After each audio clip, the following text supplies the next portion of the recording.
डाकू अंगुली माल की गुफा।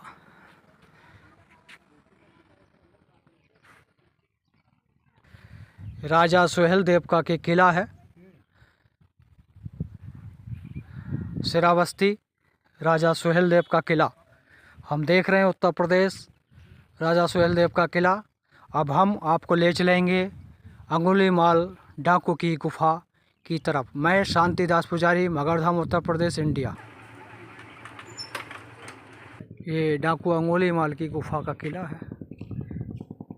ये डाकू अंगुली माल की गुफा का दर्शन कर रहे हैं, जो इतिहास में बताते हैं। सुहेल यहाँ का राजा था, जो एक बार राजा दरबार में बैठा था, उसके हाथ से तलवार गिर गई। किसी कथित पंडित पुजारी ने कहा कि किसी अत्याचारी बालक का जन्म हुआ है। उसी के कारण उस राजा ने उस बच्चे की हत्या कराना चाही, लेकिन एक दूसरे ज्ञानी पंडित जी ने उस बच्चे को अपनी सुरक्षा में लेकर उसकी जान बचाई, उसको पढ़ाया लिखाया, और उसके बाद दोनों पंडित लोगों में अपनी प्रतिष्ठा बढ़ाने के लिए आपस में बैर बन गया और दोनों के बीच में तनाशाही हो गई। तो जिस ब्राह्मण पंडित ने उस बच्चे को पाला था, उसने कहा कि तू मेरे लिए क्या कर सकता है, कि मैं आपके लिए जो कहोगे वो कर सकता हूँ। तो उसने कहा कि मेरे लिए तू 100 आदमियों के सर काट ला। तो जिसका नाम अंगुली माल था, वो बच्चा 100 आदमियों के सर काट देता है। उसका शरीर खून से लथपथ हो जाता है, लेकिन फिर भी वो पंडित जो उसको पालन पोषण करता है, उस पर उसकी बात का विश्वास नहीं होता। उसने वो सोचता है कि किसी जानवर उनवर का खून लगा के ये मेरे पास ले आया है, इसलिए यकीन वो कहता है कि अगर तू 1000 आदमियों की हत्या करके और उनकी प्रत्येक आदमी उंगली डालकर गले में पहन के आएगा, तो मैं मानूंगा कि हाँ तूने 100 आदमियों को मारा।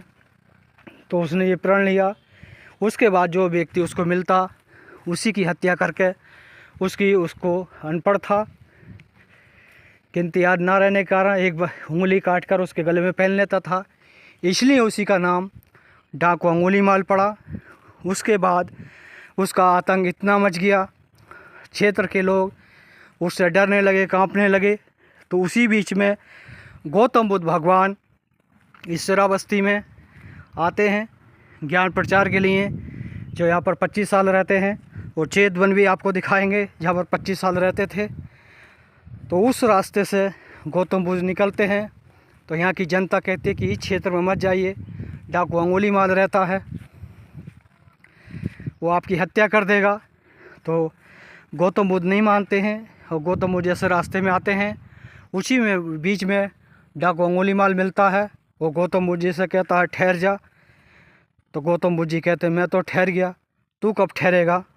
इतना कहने के बाद गौतम बुद्ध उससे डरते नहीं हैं, भय नहीं खाते हैं। तो उसके मन में गौतम बुद्ध जी के डाकू अंगुली माल के मन में आता कि पहला व्यक्ति है जो मुझसे भय नहीं खाता, डर नहीं खाता, क्या मतलब है। तो गौतम बुद्ध उसको समझाते हैं कि मैं तो ठहर गया इस पाप हत्या के काम से, तू कब ठहरेगा, और तू ऐसा ही करता रहेगा, तेरा विनाश हो जाएगा, कोई भी तेरा नाम लेने वाला नहीं होगा, तू भी एक दिन मारा जाएगा। तो उसके बाद अंगुली बात गौतम बुद्ध भगवान की शरण में आ जाता है, दीक्षा ले जाता है। उसके बाद गौतम बुद्ध उसका नाम अहिंसक रख देते हैं। यही डाकू अंगुली माल की गुफा और कथा है जो हमने इतिहास में सुना है, पढ़ा है। मैं शांतिदास पुजारी, मगरधाम, उत्तर प्रदेश, इंडिया। मैं भी यहाँ का दर्शन करने के लिए आया हूँ। शाही बंदगी, शाही बंदगी, शाही बंदगी। ये वो गुफा है जहाँ पर डाकू अंगुली माल रहता था। बात को पुरातत्व ने इसको संरक्षित किया और इसको दर्शन हेतु बनाया गया।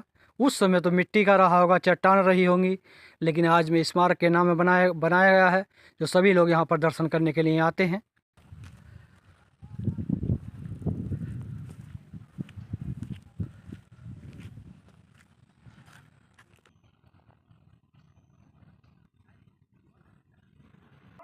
ये वन है जो पर अंगुली माल यहाँ पर रहता था।